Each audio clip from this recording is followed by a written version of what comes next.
जय हिंद। इन दिनों बंगाल की खाड़ी में एक तूफान बन रहा है जिसका नाम है मोथा, यानी एक चक्रवाती तूफान है जो भारत के पूर्वी राज्यों को प्रभावित करने वाला है। इसके बारे में भारतीय मौसम विज्ञान विभाग ने चेतावनी जारी करी है और साथ में बताया कि कौन कौन से वो राज्य हैं जहां पर इसका प्रभाव देखने को मिलेगा। अब इसका नाम मोथा किसने रखा है और ये चर्चा में क्यों बना हुआ, क्योंकि इन दिनों ये बन रहा है, तो इसीलिए अब कौन कौन सी वो बातें हैं जो आज हमें इस सेशन के द्वारा पता चलेंगी। देखिए, ये जो तूफान है क्या है, चर्चा में क्यों है, किसने इसको नाम दिया है और साथ में साल का ये कौन सा पांचवा चक्रवात है।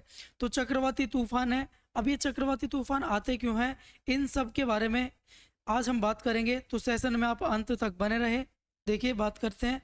सबसे पहले आज का जो हमारा सबसे पहला टॉपिक है यही है कि जो ये चक्रवात है ये क्या है। तो सब देखिए, बात करते हैं यहाँ पर बंगाल की खाड़ी। अगर बंगाल की खाड़ी की बात की जाए तो बंगाल की खाड़ी आप इधर देख रहे होंगे, ये बंगाल की खाड़ी है भारत के पूर्वी साइड में। तो बंगाल की खाड़ी में बनने वाला एक उष्णकटिबंधीय चक्रवात है जिसके 28 अक्टूबर यानी आज ही के दिन 2025 यानी आज ही के दिन इसको आंध्र प्रदेश के तट से टकराने की आशंका जताई जा रही है भारतीय मौसम विज्ञान विभाग के द्वारा। अब आप यहाँ देखेंगे, ये है आंध्र प्रदेश का तट, तो यहीं पर इसके टकराए जाने की संभावना सबसे ज़्यादा है क्योंकि इसी क्षेत्र में ये बन रहा है इधर आके। अब बात कर लेते हैं कि ये जो चक्रवाती तूफान है ये चर्चा में क्यों है। देखो ध्यान से इधर, भारतीय मौसम विज्ञान विभाग, तो भारतीय मौसम विभाग ने इसके खतरों को देखते हुए आंध्र प्रदेश के कई जिलों में रेड अलर्ट जारी किया है। यानी आंध्र प्रदेश के सबसे ज़्यादा जो क्षेत्र हैं वो यहाँ पर प्रभावित होंगे अन्य राज्यों की तुलना में। यानी ये जो चक्रवाती तूफान है इसका नाम किसने दिया है, तो इसका नाम दिया गया है थाईलैंड के द्वारा। थाईलैंड जो है जो एशिया का दक्षिण पूर्वी एक देश है, एशिया का दक्षिण पूर्वी देश है, इसी के द्वारा इसका नाम दिया गया है। थाई भाषा में इसका मतलब होता है खुशबूदार या सुंदर फूल। अब समझ गए, तो मोथा किसने नाम दिया इसका, जो है थाईलैंड के द्वारा दिया गया है और इसका अर्थ होता है खुशबूदार या सुंदर फूल। विश्व मौसम विज्ञान संगठन की एक सूची है जिसमें शामिल है और ये सूची पहले से ही तैयार कर ली गई होती है। जिस क्षेत्र में तूफान आते हैं फिर वहाँ पर उसको सीक्वेंस के हिसाब से नाम रखते चले जाते हैं।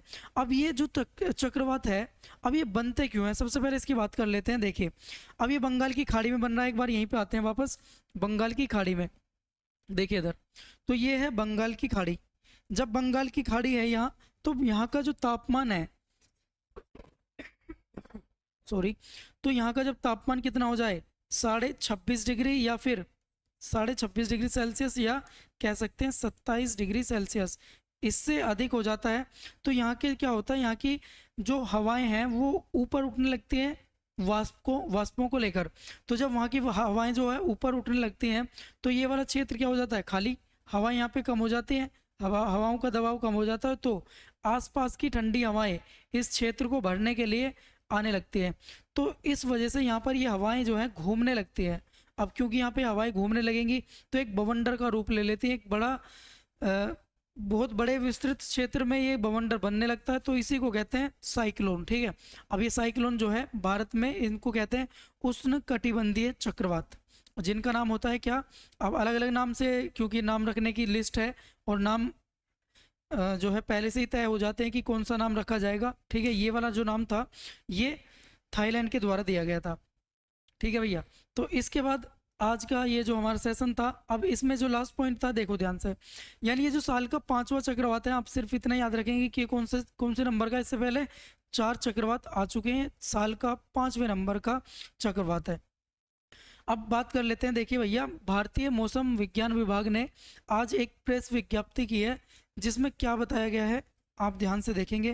देखो, तो भारतीय मौसम विज्ञान विभाग, तो भारत मौसम विज्ञान विभाग ने ये जो चेतावनी जारी की है जिसमें बताया गया है 3 पॉइंट है खास, सिर्फ यही आपको देखने हैं। देखो ध्यान से, देखो, पश्चिम मध्य बंगाल की खाड़ी, पश्चिमी मध्य बंगाल की खाड़ी के ऊपर गंभीर चक्रवाती तूफान मोथा 28 अक्टूबर की शाम या रात के समय काकीनाडा के आसपास मछलीपट्टनम और कलिंगपट्टनम के बीच आंध्र प्रदेश तट को पार कर सकता है।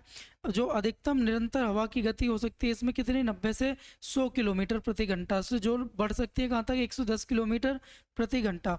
दूसरी चेतावनी की यहाँ पर जो है, पूर्वी मध्य अरब सागर के ऊपर अवदबाव बन रहा है।